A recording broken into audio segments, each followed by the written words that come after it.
we're going to receive an update on matters relating to COVID-19 pandemic from the CEO and the staff. So, Mr. Pontus, you can punt it anywhere you like. And since Robin just lit up like she normally does, we can just let Robin handle it. Thank you. Good afternoon, Chair Commenti, members of the board. Robin Schurig, Director of the Public Health Branch of the Health and Human Services Agency.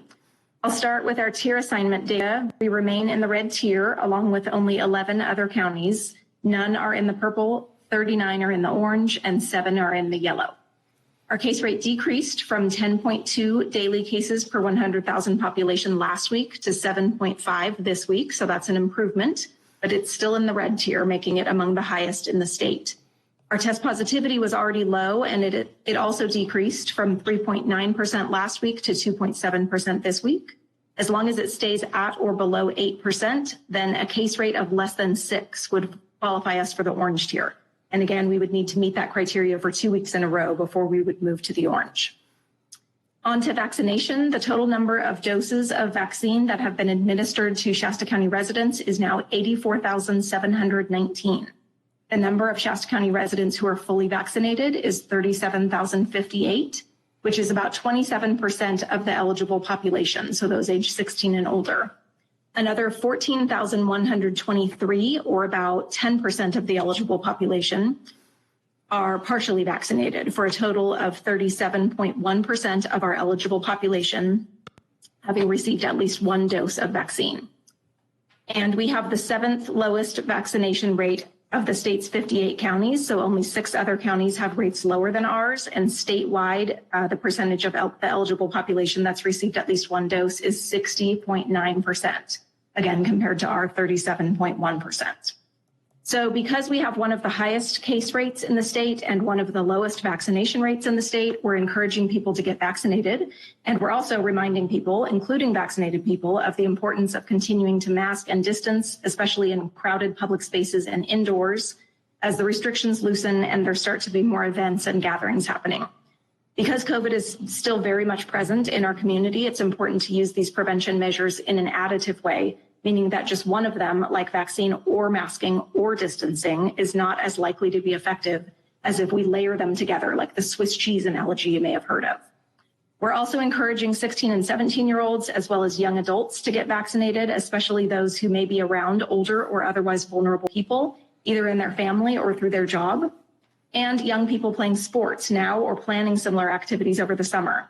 We have several examples of disease spread occurring as a result of high school and college athletics. And getting vaccinated provides an additional layer of protection for athletes and their teammates and coaches. With graduations coming up, we want all of our students to remain healthy so they can participate. We believe that some young and healthy people may not feel that they need to get vaccinated. They may feel that if they got COVID, they would experience mild illness and it wouldn't be a big deal. However, some young and healthy people do experience severe illness and even death. And others, even if they do only experience mild illness, could experience what's come to be known as long COVID, where they have long-lasting effects from COVID, such as loss or change in taste or smell, fatigue, brain fog, and even lung damage and other serious outcomes. And they can also pass COVID to others who are more vulnerable. We have examples of this as well, impacting staff and residents in long-term care facilities. For all of these reasons, we are looking forward to authorization and availability of vaccine for children so they can be protected along with the vulnerable people they may knowingly or unknowingly encounter. So again, we're trying to spread the word that it's important for as many people as possible to get vaccinated as soon as possible in order to slow the spread of COVID in our community and prevent illness, suffering, and death. We also want people to know that it's okay to have questions and concerns about getting vaccinated. We have lots of information on shastaready.org under vaccinations that we encourage people to check out, including links to reputable sources such as the CDC and the FDA. And we also encourage folks to talk with their healthcare provider to get their concerns addressed. That's all I have today. Dr. Ramstrom and Donnell Ewert are both on the call as well. They don't have any updates to provide today, but the 3 of us are available to answer any questions you may have. Do we have any questions? I have a question. Supervisor Rickert. Yes. So, Robin, I'm a little frustrated. I mean, if we want our businesses to rebound and to thrive, we need to lower our case rate, don't we? And so we can open ourselves up more fully. And so how do we convince the public that this is an important thing to do?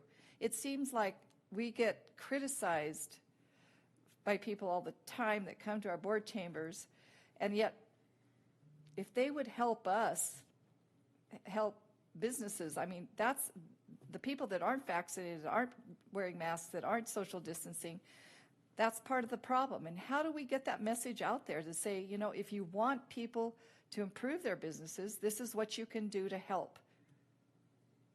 I'm frustrated. Yeah, I think that's our question. So we're trying every tactic we can come up with to get that message out.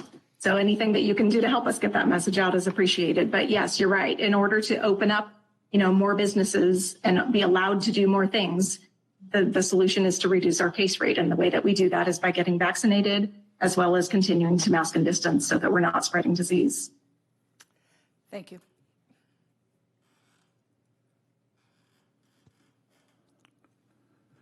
Do we have any other questions for Robin? Robin, if you could just do me a favor and repeat the number of citizens that are currently totally vaccinated, whether it was the 2 shots or the 1, assuming it was Johnson & Johnson for the 1. How many citizens do we currently have fully vaccinated? Yes, so that number is, let me pull it up here. Fully vaccinated is 37,058. Okay, thank you. And then you had mentioned something about 84,000. So about 20%.